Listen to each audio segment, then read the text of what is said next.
Allez, aujourd'hui levé 7h30, il fait 11 degrés et demi, on a bien dormi, ça fait vraiment du bien. Là, c'est parti, on se fait 10 petits kilomètres de route et direct, on attaque de la belle piste rapide au milieu des eucalyptus. Là, il y a gros gaz. Ensuite, va savoir pourquoi, des grosses flaques d'eau, on cherche pas à comprendre, on se jette dedans.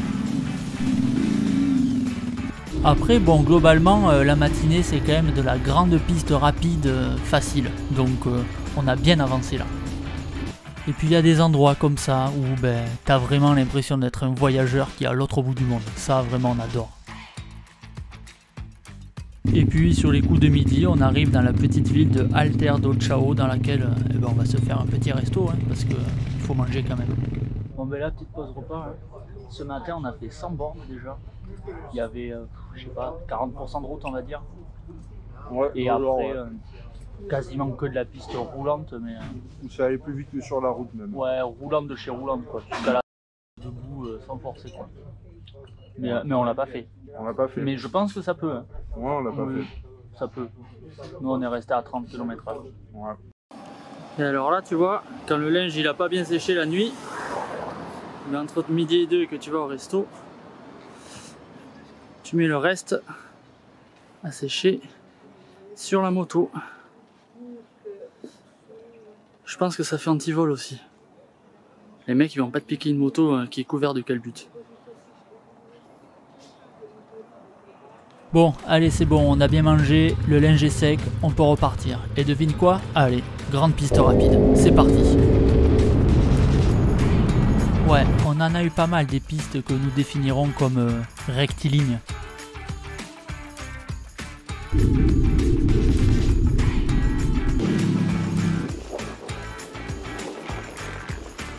Ah, une petite flaque pour se rafraîchir, ça fait du bien.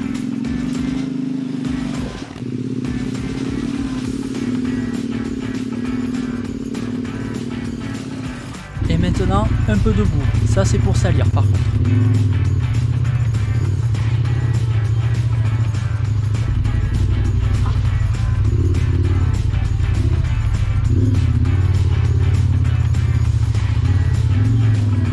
Et puis, de la piste rapide. C'était bien, hein? Allez, on rattaque une petite portion de route. Et là, je m'aperçois que je suis en réserve depuis trop longtemps. Là, je suis vraiment au fond. Du coup, l'idée, c'est de se séparer momentanément. Léandre, lui, continue sur le tête. Moi, je prends 15 km de route pour aller à la première station-service. Parce que là, c'est chaud quand même, hein. Voilà le gars, tranquille, elle a fait en fusil. Là, on est en milieu d'après-midi. Donc l'idée, c'est en plus de faire le plein des motos, faire le plein des bouteilles d'eau. Comme ça, on est paré pour ce soir, pour faire bouillir l'eau des pâtes quoi. Allez, c'est bon, on peut repartir. Et quelque chose me dit qu'on va se refaire de la grande piste rapide légèrement sablonneuse dans laquelle on va prendre notre pied. Quel pied!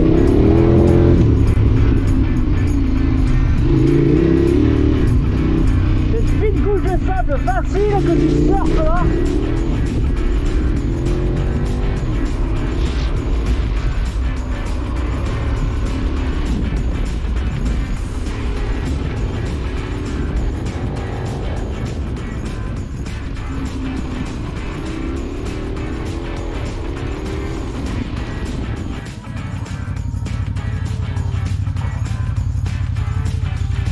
Quel pied!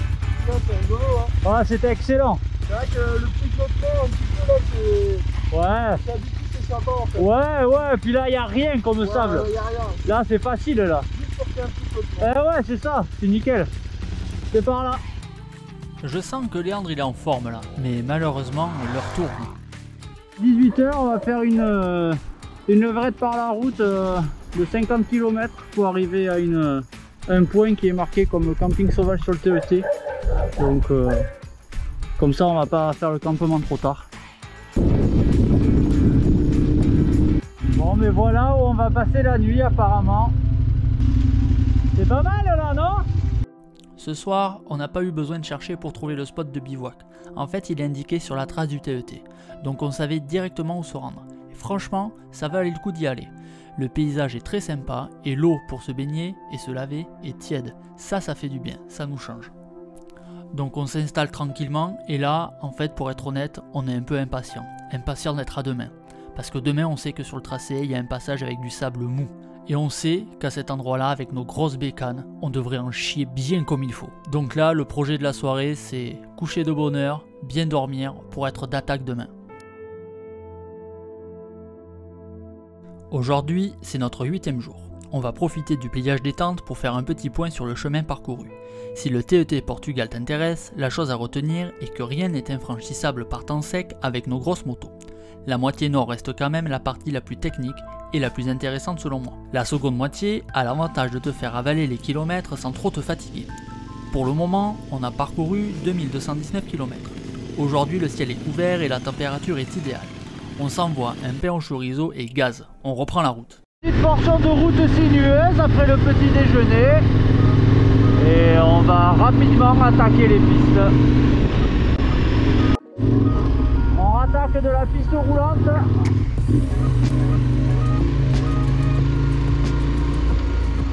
Et aujourd'hui, on devrait avoir du sable mou apparemment, d'après ce qu'il y a indiqué sur la trace du TET. Donc, on verra ça. Bon, en gros, ce matin, c'est alternance de pistes rapides et de petites routes. Le rythme est bon, on est en forme, les kilomètres défilent. Allez, gaz!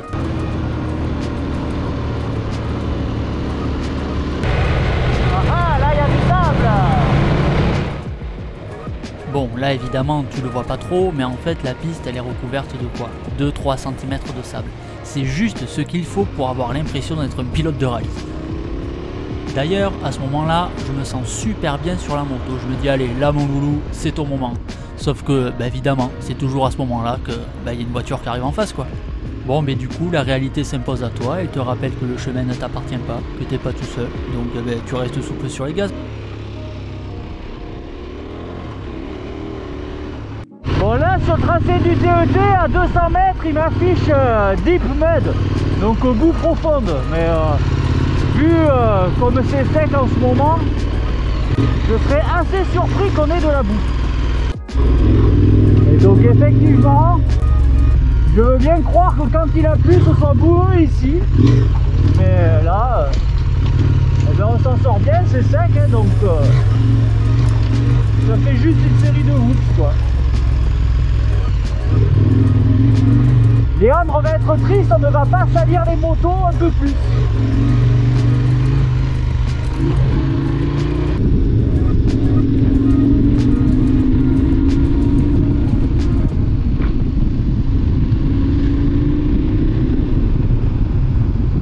Là, faut faire gaffe à pas se faire piéger.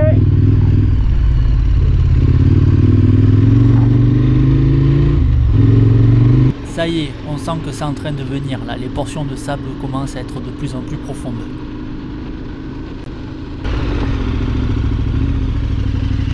Ah, là, on est sur l'autoroute, ça y est. Voilà.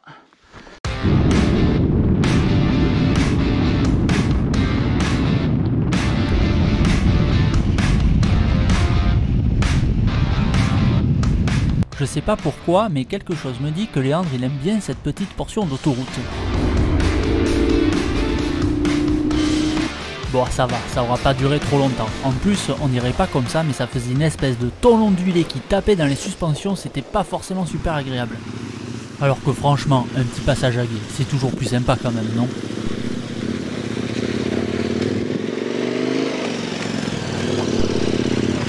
Cette petite route marquera la fin de la matinée. Elle va nous mener tout droit à Grandola, une ville de taille moyenne. On va en profiter pour s'arrêter manger un morceau et puis pour repartir, hein, on a un objectif aujourd'hui à atteindre. Bon ben là à midi, on est dans un resto gros standing apparemment. Là. Bon mais c'est bien ce que je disais, hein. C'est ah là c'est pas le McDo là. Hein. Voilà,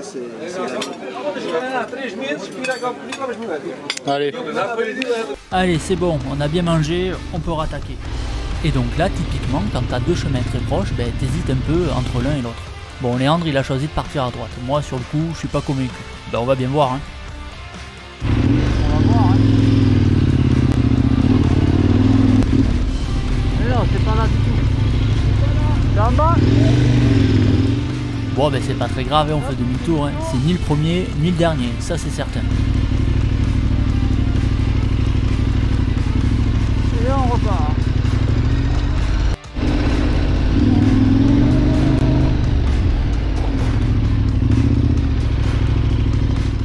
Et là, quand t'as des grandes jambes, eh ben, je te garantis que t'es content. Voilà. Ah, ben ça nous change des pistes roulantes de ce matin là.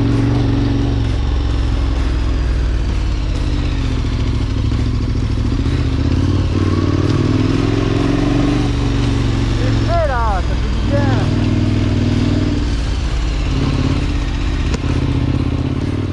À ce moment-là, on aurait dû en profiter davantage de la fraîcheur parce que ça va pas durer.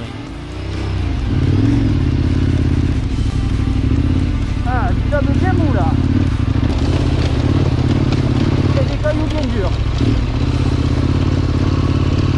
Là, on vient de faire le plein, on va avoir les motos bien lourdes. Et juste à la sortie de la ville, sur le tracé du TET, il est indiqué difficult sand. Et ça veut dire qu'il y a une partie difficile de sable. Donc, eh ben, on va bien voir. Le sable mou commence visiblement. Visiblement c'est sûr en fait. Donc on part dans tous les sens. Bon, on va pas se mentir, il n'y a pas énormément de sable, hein, mais les motos sont tellement lourdes et on va tellement pas oser aller vite qu'on va galérer. Ouais, puis, voilà. Et comme tu as dit tout à l'heure, il y a plein d'ornières. Ouais. Et ça c'est la merde. Non, ben, on avance un peu et on va voir. Allez. Bon là évidemment derrière ton écran tu te dis oh mon gars là tu te mets debout, tu mets gaz et puis ça va y aller.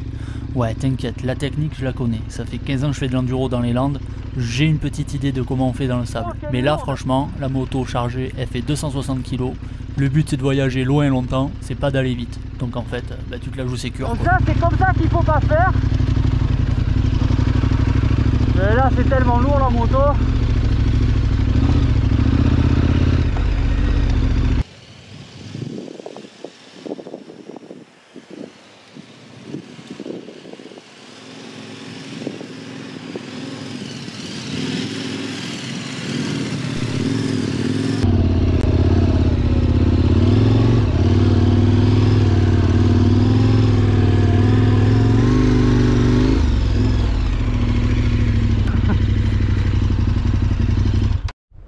Bon, ben, au risque de vous décevoir, eh ben, on n'est pas tombé en fait. Mais ça durait pas longtemps. Hein. C'était l'espace de 1 km en fait. Hein. C'est juste à la sortie de la ville. Bon, voilà, si t'as pas l'habitude, tu restes assis. Et si t'as l'habitude, mais que t'as peur parce que ta moto est lourde, comme nous, eh ben, tu restes assis aussi. Ouais, avec un pied sur le repose-pied. Voilà, un pied sur le repose-pied pour Léandre. Et moi debout les 10 derniers mètres pour faire le malin. Bon, en fait, ce qui se passe, c'est que, eh ben, en fait, à ce moment-là, on croyait qu'on avait passé la portion de sable. Mais pas du tout, c'était pas ça la portion de sable difficile. Donc du coup, eh ben, on repart détendu, le cœur vaillant, genre, putain les gars, on est trop fort. Du coup, on est chaud là, elle est où la prochaine difficulté? Vas-y, c'est quand tu veux. Patience mon gars, dans 500 mètres, tu vas transpirer grave. T'as déjà relevé? Bon, par contre, Léandre, c'est le gars qui relève sa moto plus vite que son ombre, c'est impressionnant. Ça y est, tu commences à la voir la portion de sable difficile. Là, nous, on est en train de bien la sentir.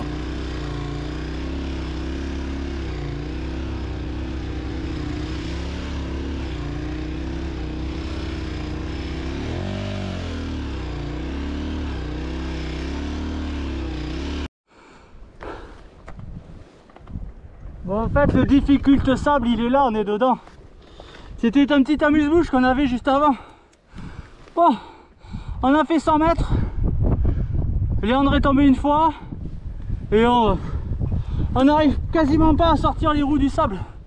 C'est ultra mou. Ça va? Je vais aller voir Léandre.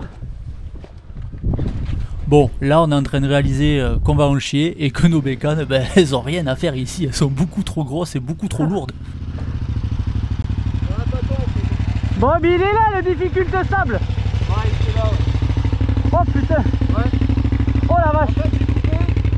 Et pour repartir après, ouais. Attends, je vais la foutre par terre et je vais la décaler. Non mais je vais t'aider là, je vais faire... Ouais. Comme ça là. Ouais, allez.